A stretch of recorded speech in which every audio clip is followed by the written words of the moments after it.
आमाले घाँस काट्दै गर्दा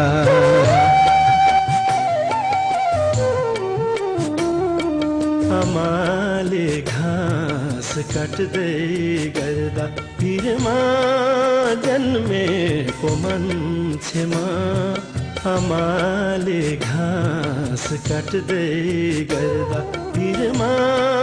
जन्मेको मान्छेमा बुढेसकालको सन्तानको पिरमा जन्मेको मान्छेमा आमाले घाँस काट्दै गर्दा